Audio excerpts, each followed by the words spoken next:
ध्वनिर्वर्णा पदम् वाक्यमित्यास्पदचतुष्टयम् यस्याः सूक्ष्मादिभेदे वाग्देवीं तामुपास्महे।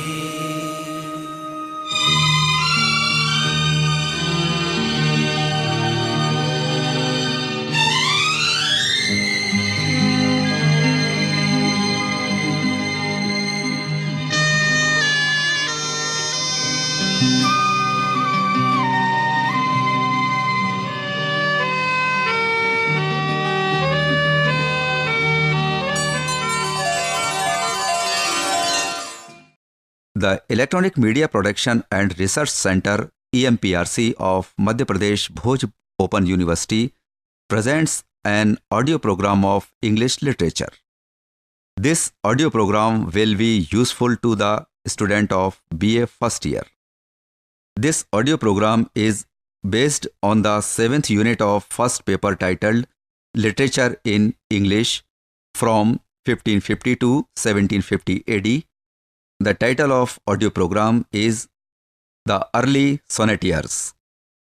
To deliver the lecture on this topic, we have invited our subject expert, Dr. Shubra Thripathi. Sound edited and presented by Amar Bahadur Yadav. Now let's listen to the audio program, The Early Sonnetteers.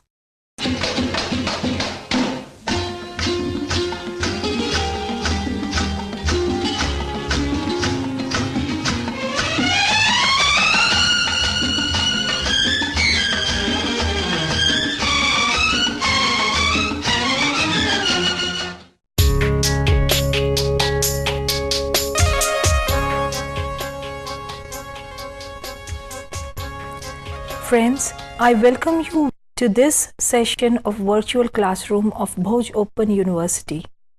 In our first part of the lecture, we talked about poetry. We also talked about the features of poetry. We saw a kind of poetry which is called the sonnet. We also mentioned where it originated, who were the first practitioners of this form. We saw some features also of the sonnet form.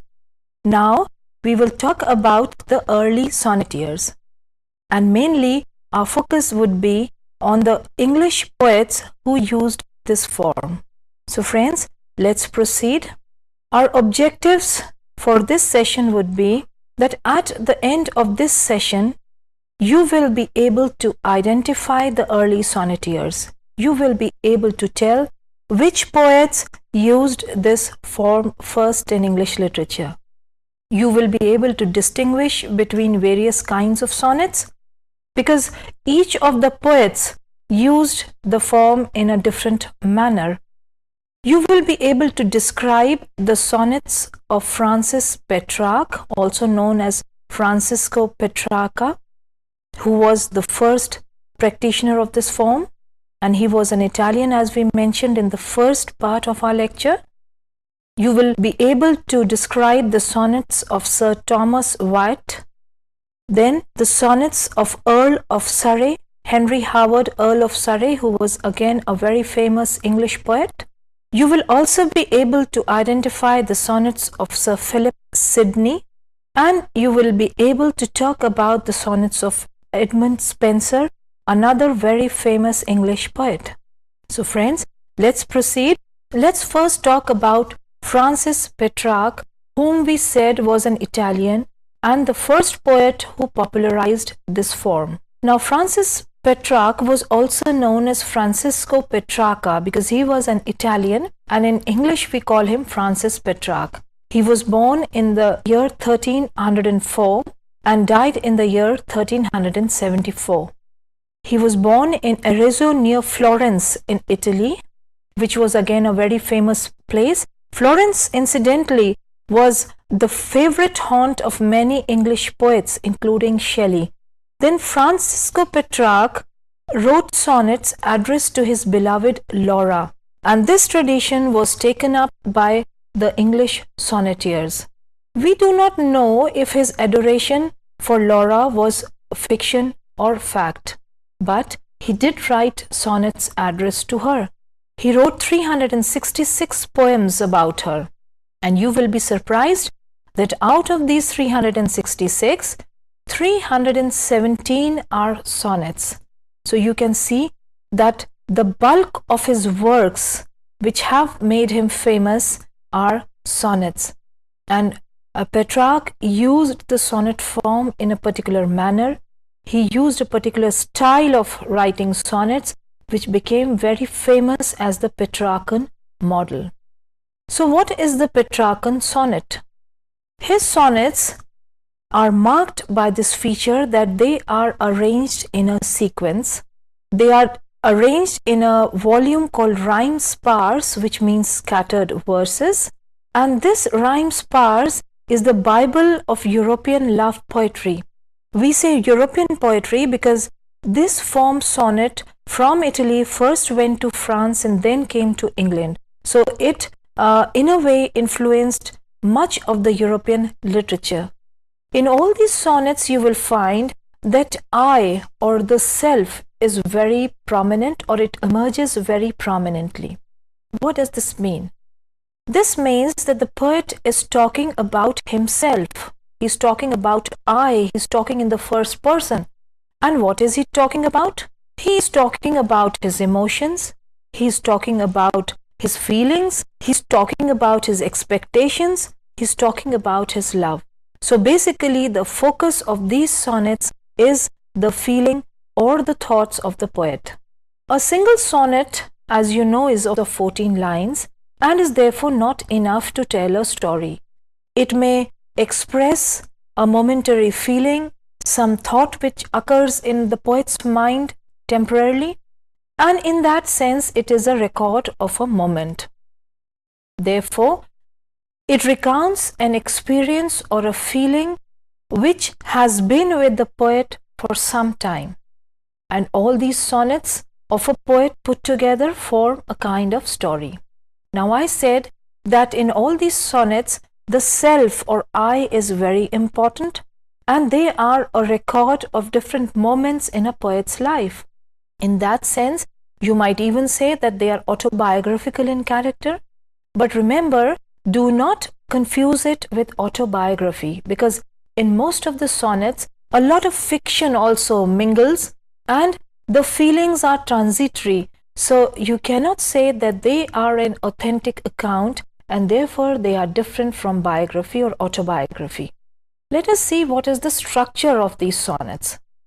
The sonnet traditionally, when Petrarch started writing, he divided his sonnet into an octave and a sestet. An octave and a sestet. What do we mean by these two terms? You know that the sonnet comprises of 14 lines. Now the poet could have divided these 14 lines into two sections of 7 lines each, but he did not do so. He made one section of 8 lines, and since it has 8 lines, it is called an octave. Octave means, oct means 8. And he had another section of 6 lines, which is called the sestet. So sestet has 6 lines, octave has 8 lines. And therefore, you can see that the structure of the sonnet is unequally divided. In the case of Petrarch, usually there is a break in the thought or a turning point after the octave.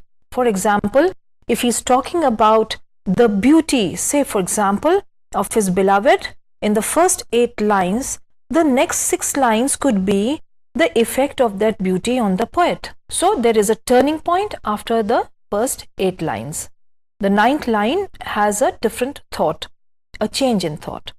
Then the rhyme scheme of these 8 lines and 6 lines is either A, B, B, A, B, B, A, C, D, C, D, C, D. Now in this case, you will see that these are 4 lines and these are 4 lines. Put together, they form 8 lines. A unit of 8 lines is called an octave. These are 6 lines. There is a different pattern here of rhyme scheme, and therefore it makes the sestet. Otherwise, the rhyme scheme of Petrarchan sonnet can be A, B, B, A, B, B, A, CDE, CDE. Now you see that the quatrains, a 4-line unit in a poem is called a quatrain, made of a quarter. So these two quatrains and these two quatrains are the same. The rhyme scheme varies only in the sestet. In the sestet, you either have 6 lines put together in which each alternate line rhymes, or you have a break, you have 2 tersets. Terset means a set of 3 lines. So this is the structure of a Petrarchan sonnet. Now as you see, this structure is not simple. As I said earlier, the poet could have broken the sonnet into 2 stanzas of 7 lines each, but he does not do so. So he has unequal stanzas, and that makes the structure not very simple. So we have an octave which is divided into 2 quatrains, a sestet which may be divided into 2 tersets, or it has a complete 1 set of 6 lines.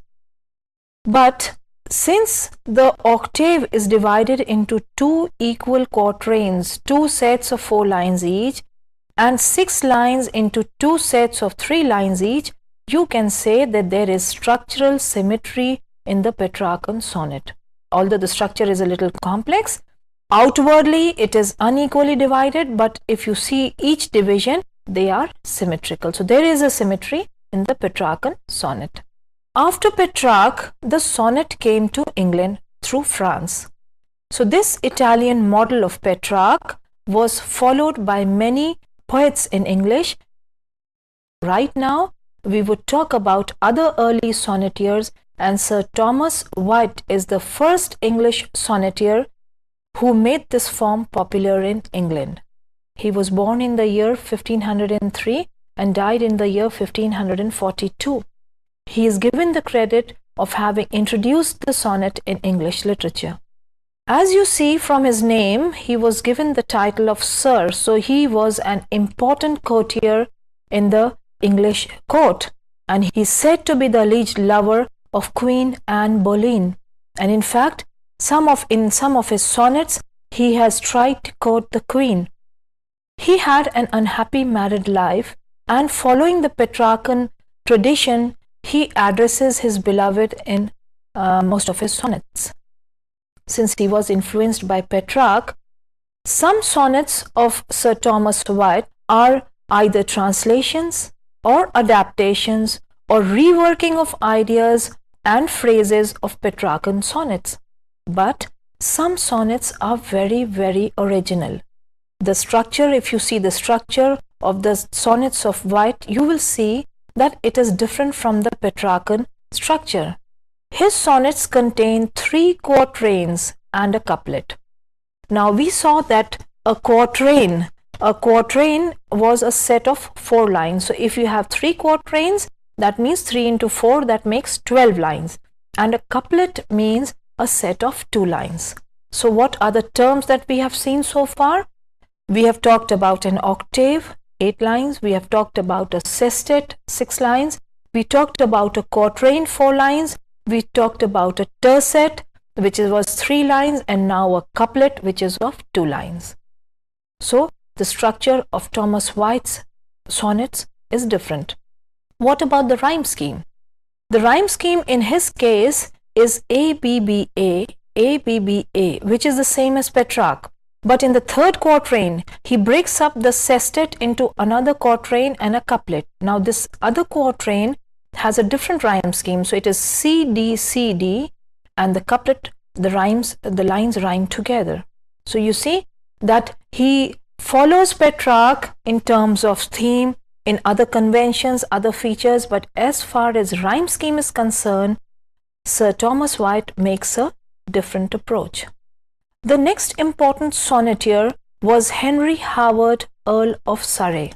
He was born in the year 1517, and as you can see from this, he died very young. Earl of Surrey, again from the title itself, shows that he belonged to the court. He had something to do with the court, and he was important in the English court. He wrote about a dozen sonnets. Now, if you compare him with either Petrarch, his some 300 plus sonnets, and the sonnets of Sir Thomas Wyatt, you will see that the output of Earl of Surrey is not much. But you will be surprised, friends, that when a contemporary anthology of sonnets came out in England, Earl of Surrey was placed before Thomas Wyatt in the anthology. Now, like you have these days, a person who is important in the society is given more importance. In the same manner, Earl of Surrey got more importance in the anthology, and Thomas Wyatt, although he had more sonnets to his credit, was given a second position. So Earl of Surrey wrote only about a dozen sonnets. And like Wyatt, he translated, adapted from Petrarch. A dozen sonnets would not give him much originality, so he was again deeply influenced by Petrarch. And that is why, although Petrarch is an Italian, we do keep talking about Petrarch whenever we talk about the English sonnet. Let us see the structure of the sonnets of Earl of Surrey. He again uses 3 quatrains and a couplet. Now this is somewhat similar to that what Thomas Wyatt was doing in his sonnets.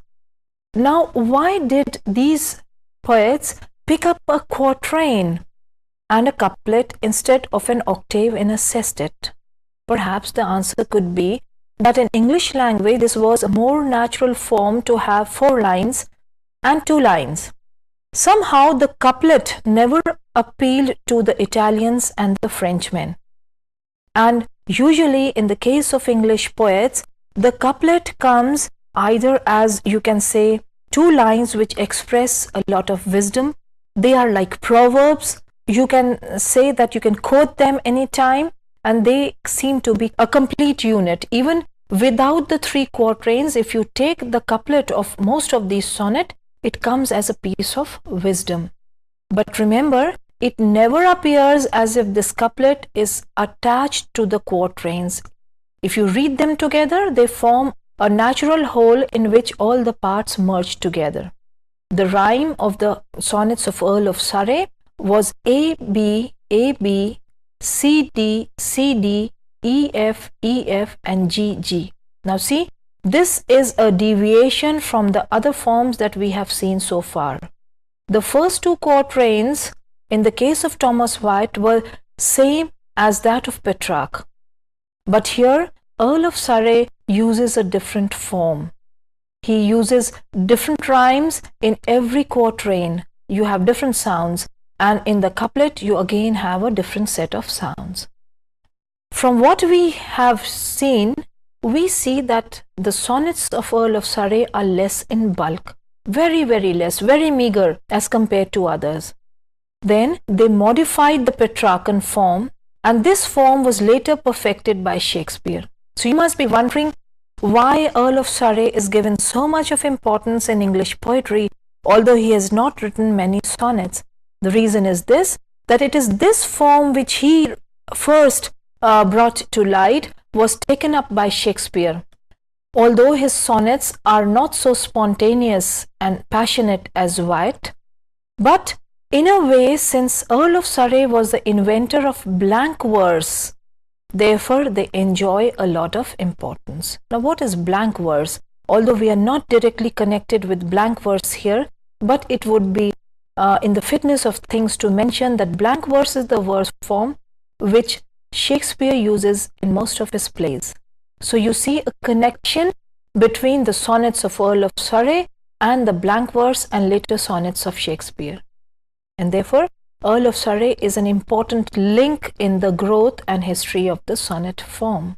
The next sonneteer that we are going to talk about is Sir Philip Sidney. Students, you must have observed that we talked about Sir Thomas Wyatt. We are going to talk about Sir Philip Sidney. We talked about the Earl of Surrey. All these are noblemen. Now, don't you think that they belong to the nobility and they are all poets? Is there some connection between nobility and being a poet? Yes, there is. Today, friends, if we think about writing poetry, we can. We are commoners. We do not belong to the highest strata of society. But if you see the society of England, Europe, or any other civilization or country of that time, you will find that it was only the elite who received education, and therefore they were literate enough to practice literature. So the next important poet is Sir Philip Sidney. Sir Philip Sidney was born in 1554 and died in 1586. He belonged to an aristocratic family and he was knighted in 1582. So all the aristocrats, all the noblemen practicing literature, becoming famous. We have that in literature of that time. Sir Philip Sidney made a great contribution to the study of literature. He wrote a novel called Arcadia, which is very famous and studied and prescribed in many universities even today. His critical work, Defense of Poesy, is an important critical text. It is a text which is very important in criticism. And he wrote a sonnet sequence entitled Astrophel and Stella. Apparently, these are two characters, Astrophel and Stella, and Astrophel expresses his love for Stella, which is not reciprocated in these sonnets. These sonnets of Sir Philip Sidney are basically Petrarchan. Astrophel and Stella has 108 sonnets. Now compare this with the 12 sonnets mentioned earlier and the 300 plus sonnets of Sir Thomas White. They are somewhere between the two poets that we have talked about. There are 108 sonnets which express adoration for a beloved who is unfaithful. So again, the sonnets are addressed to a beloved and they express the poet's love. They are experimented. Here, the poet experimented with the sonnet form. In Arcadia, 9 sonnets are of Surrey's type. The Earl of Surrey, the kind of sonnets he was writing. 5 are on the Italian model prescribed by Petrarch, and 5 have a very strange rhyme scheme. While one has all the lines rhyming together, that means every line rhymes with the other. So there's the rhyme scheme in that in all the 14 lines will be A, so on and so forth. So you see, Sir Philip Sidney is famous because he experimented with the sonnet form and gave you different rhyming patterns. Usually, the rhyme in his sonnets is ABBA in the octave and CDE in the sestet. Now, if you recall, this pattern in the octave is that which is followed by Petrarch in his sonnets and taken up by Sir Thomas White. The next and the last poet in our series is Edmund Spenser, who was born in 1552 and died in 1599. He was a famous poet and a great scholar. His poem, The Fairy Queen, is an allegorical poem and is very famous, again prescribed in many universities. Spenser is known for the pictorial quality of his poetry, and he is second only to Shakespeare in this respect. But Spenser wrote many sonnets. He perfected his verses, and the kind of stanza that he used is now called Spenserian stanza. It was the kind of stanza which he popularized. A more complex structure and rhyme is found in this Spenserian stanza. And the rhyme scheme here is AB, AB, BC, BC, CD, CD, and the final couplet EE.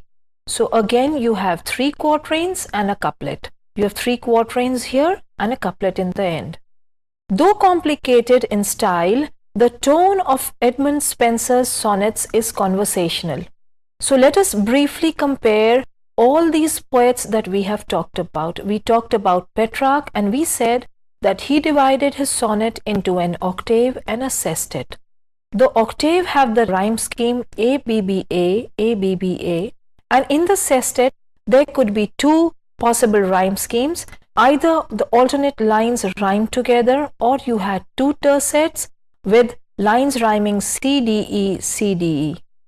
Sir Thomas White took up the Petrarchan model. He is the first English poet to take up this form. He changed the octave and the sestet into 3 quatrains and 1 couplet. And the rhyme scheme he used was ABBA, ABBA, the same as Petrarch, and CD, CD, and EE. So CD, CD is here also, but then the final couplet is missing in Petrarch. Earl of Surrey also followed 3 quatrains and 1 couplet, the same model. He again divided his sonnets into 3 quatrains and a final couplet. He changed the rhyme scheme. So the rhyming pattern is different in these 2 poets. We talked about Sidney. Sidney again uses the octave and sestet model of Petrarch. He uses the same rhyme scheme as Petrarch in the octave and the same rhyme scheme in the sestet. Spenser followed the British model of 3 quatrains and a couplet, and he had a slightly complex rhyme scheme which is called the Spenserian stanza. Let us quickly read a sonnet from Sir Philip Sidney. No more, my dear, no more these counsels tire. O give my passions leave to run their race. Let fortune lay on me her worst disgrace. Let folk o'ercharged with brain against me cry. You see, try and cry, race and disgrace, they rhyme together. Let clouds bedim my face, break in my eye. Let me no steps but of lost labour trace. Let all the earth with scorn recount my case, but do not will me from me, love, to fly. Again, I and fly, trace and case rhyme together. I do not envy Aristotle's wit, nor do aspire to Caesar's bleeding fame, nor ought to care though some above me sit, nor hope nor wish another course to frame. Again, fame and frame, sit and wit rhyme together. This is the final couplet. But that which once may win thy cruel heart, thou art my wit, thou my virtue art. Again, heart and art, they rhyme together. So let us revise what we have done so far. We traced the history of the sonnet form. We said that it originated in Italy. We said that Francis Petrarch was the first sonneteer. Then we saw Sir Thomas Wyatt, Earl of Surrey. We talked about sonnets of Philip Sidney, Edmund Spenser. We saw their structure and form, the rhyme scheme, and we said that they are addressed to someone and they are usually love poems. Though individual poems, yet part of a sequence. So these were some of the things that we talked about. Now let us see the examination questions. You can have a question like, write a short note on the origin and history of the sonnet form, or explain the structure and rhyme of Petrarchan sonnet, or again, you can consult some other books so as to study the sonnet form. An Introduction to the Study of English Literature. This is a very famous book and is referred to by many students, especially those at the undergraduate level, by W.H. Hudson, William Henry Hudson. It's a very famous and a very good and an elementary kind of book. Slightly more technical is the Sonnets and Narrative Poems of William Shakespeare. This will be also useful to you for the second unit. Then you can consult another book which is Early Modern Sonnetteers from White to Milton, and this is by Michael Spiller. So these were some of the books that you can refer to. You can also refer to other books. I'm sure you must have found this piece of information about sonnets useful, and you can use it not only for Unit 7 in detail, but this would form the basis of your studies for Unit 2, studying sonnets of Shakespeare and Milton. Thank you, friends. We'll meet again.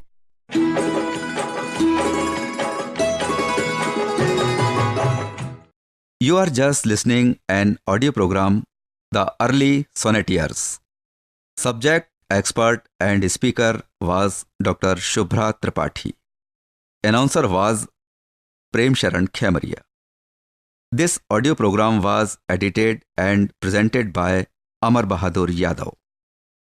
This program was produced by the Electronic Media Production and Research Center, EMPRC of Madhya Pradesh Bhoj Open University in association with NITTTR Bhopal.